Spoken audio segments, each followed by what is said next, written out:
안녕하세요. 이상큐브입니다. 터키는 자국에서 미국의 AH-64E급의 헬기로 불리는 T-920 아탁2 공격 헬기를 개발하고 있습니다.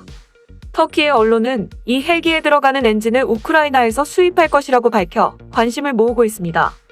터키는 이탈리아 아구스타가 개발한 공격 헬기 A129를 개량하여 T129 아탁을 개발하였으며 이 헬기는 파키스탄의 30대에 수출이 결정됐고 필리핀도 터키산 헬기 도입에 흥미를 보이고 있지만 러시아의 S-400 도입 파문으로 미국에서 조달하고 있는 엔진의 제3국 수출에 대한 허가를 받지 못하고 있습니다.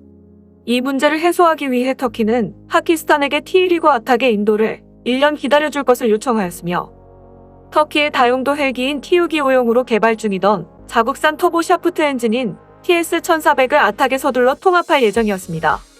하지만 아탁 헬기와 터키가 개발한 TS-1400의 통합은 지연되었으며 파키스탄에게 다시 6개월간 아탁 헬기의 인도 연장을 제의해 허가를 받은 것 같습니다.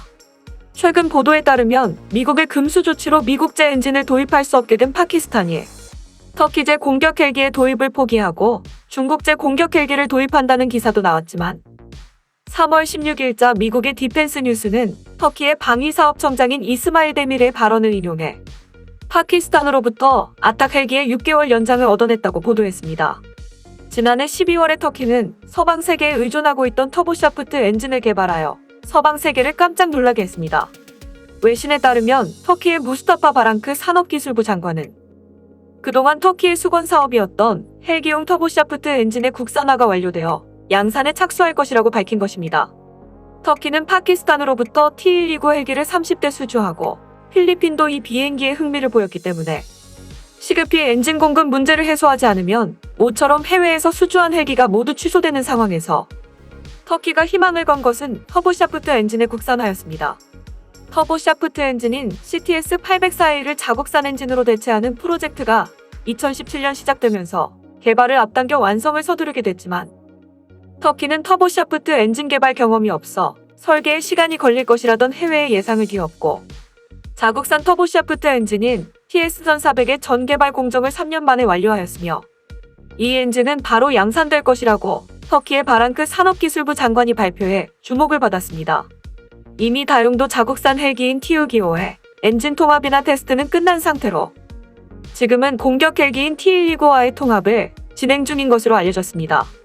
터키의 발랑크 산업기술부 장관은 터보샤프트 엔진인 TS-1400이 터키 엔진 산업의 엔지니어링 팀에 의해 개발되었다고 설명하고 있지만 TEI는 미국 지의 터보팬 엔진과 터보샤프트 엔진인 T700을 아이센스 생산한 경험을 바탕으로 F-35용으로 설계된 터보팬 엔진인 F-136의 개발에 참여하는 등 비교적 괜찮은 기술력을 갖추고 있으며 이러한 경험을 살려 개발 경험이 없는 자국산 터보샤프트 엔진을 완성한 것입니다. 이뿐만이 아닙니다.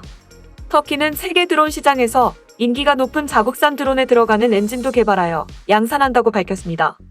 캐나다의 봄바르디어의 엔진 수출 중지로 세계적으로 인기가 많은 바이렉탈 무인 항공기의 생산이 멈췄으며 이를 타개하기 위해 무인 항공기용 엔진을 개발한 것으로 알려졌습니다.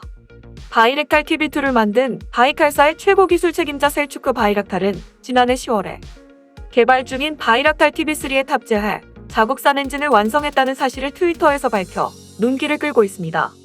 터키는 무인 항공기 바이렉탈 TB2 제조에 필수적인 EOIR 센서나 엔진을 캐나다에 의존하고 있었는데 나고르노 카라바흐 분쟁에 대한 터키 관여를 문제 삼은 캐나다 정부가 수출을 정지해버렸기 때문에 터키의 UAV 제조에 차질이 생길 것이라는 우려가 터키 내에서 제기되었습니다. 그러나 바이칼의 최고 기술 책임자 셀추크 바이락탈은 지난해 10월 30일 트위터를 통해 터키의 TEI가 개발한 엔진은 동급 가운데 세계 최고의 퍼포먼스를 발휘한다고 밝히며 테스트를 받는 모습을 담은 동영상도 함께 올렸습니다. 바이렉탈 최고 기술 책임자의 설명에 따르면 TEI제의 신형 엔진은 프로토타입이 아닌 양산품으로 영상에 올린 테스트도 1개월 전의 영상이라고 알렸습니다.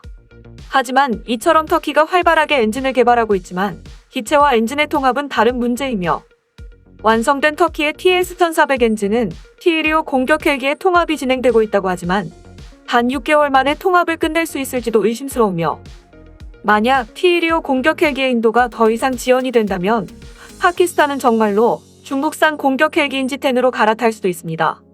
이런 와중에 터키는 개발 중인 T-929 아탁2 공격 헬기에 우크라이나제 엔진을 탑재할 것이라고 보도해 눈길을 끌고 있습니다. 아탁은 경공격 헬기로 분류돼 크기와 최대 이륙량으로 따지면 미국의 AH-1S 코브라 헬기와 비슷하지만 터키는 아탁을 만들면서 쌓은 기술과 경험을 바탕으로 AH-64E 아파치급의 중공격 헬기인 T-929 아탁2를 개발하고 있고, 이 헬기의 개발을 맡고 있는 터키 항공우주산업은 지난 14일에 아탁2에 탑재되는 엔진은 우크라이나에서 공급받는다라고 발표했습니다. 우크라이나 기업인 모터시치는 러시아산 Mi-24나 Mi-28SE는 TB3-117이나 KA-50이나 KA-52SE는 VK-2500을 개발해 제조한 경험이 있기 때문에 아마도 모터시치가 제조한 VK-2500을 아탁2에 탑재할 생각인 것 같습니다. 참고로 러시아는 헬리콥터용 엔진 공급을 모터시치에 의존하고 있었지만 2014년 우크라이나 위기 이후 자국에서 VK-2500을 제조하고 있습니다. 현재 공개된 아탁2의 정보가 적어 정확한 스펙은 알 수 없지만 해외 언론에서 보도한 내용을 보면 최대 이륙 중량은 10톤에서 11톤이며 적재량은 1200kg 이상이라고 알려져 있으며, 이 헬기에는 30mm 대포와 최신 T-129 버전의 미사일 무장 및 최신 항공 전자장치가 장착되어 있다고 합니다. 또한 아탁2 헬기는 아탁 헬기가 시리아에서 얻은 전투 경험을 바탕으로 개발 중이라고 하며, 조종석에는 최신 전자장치가 설치되어 있으며 아탁 헬기보다 생존성이 더 강화되었다고 합니다. 스펙대로라면 최대 이륙 중량 10.4톤의 AH-64E 아파치를 넘는 중공격 헬기로 완성될 가능성도 있으며, 터키는 아탁 공격 헬기의 첫 비행을 2024년으로 잡고 있다고 외신은 보도했습니다. 터키는 아탁2와는 별도로 다용도 자국산 헬기 Tu-25를 기반으로 무인 공격 헬기 Tu-29도 개발 중입니다. 이 무인 헬기는 지난달에 프로토타입이 공개되었으며 올해 말에는 첫 비행을 실시할 예정이라고 외신은 전했습니다. Tu-29는 수색 및 구조와 대함 및 대잠수함 전쟁을 위한 플랫폼으로 사용되며 정찰 임무 시에는 터키의 공격 헬기인 T-129 아탁 헬기를 지원한다고 합니다. 국영 기업인 TAI에서 제조한 2인승 아탁 모델과 유사한 실루엣으로 T-629는 2017년부터 개발이 시작되었으며 대전차 및 유도 미사일을 탑재할 수 있습니다. TAI는 새로운 무인 헬기의 추진 시스템과 프로토타입에 사용된 기타 기술에 대한 세부 정보는 공개하지 않았습니다. 이 무인 공격 헬기는 유인 헬기로도 만들어질 예정으로 어느 쪽이 주력인지는 알 수 없지만 Tu-25 기반이므로 아탁과 아탁2의 중간쯤에 위치한 기체가 될 수 있을 것입니다. 이상과 같이 터키는 자국이 대체할 수 있는 무기는 가능한 부분에서 국산화를 추진 중이며 서방 세계의 수입에 의존했던 핵심 부품도 서서히 개발하거나 군사적으로 유대 관계가 강한 국가에서의 공급으로 전환하고 있기 때문에 외교나 안보상의 문제에서 독립성을 높이고 있다고 말할 수 있으며, 이러한 터키의 국방정책은 우리나라도 관심 있게 지켜봐야 합니다. 이상 마치겠습니다. 시청해주셔서 고맙습니다. 이상튜브였습니다.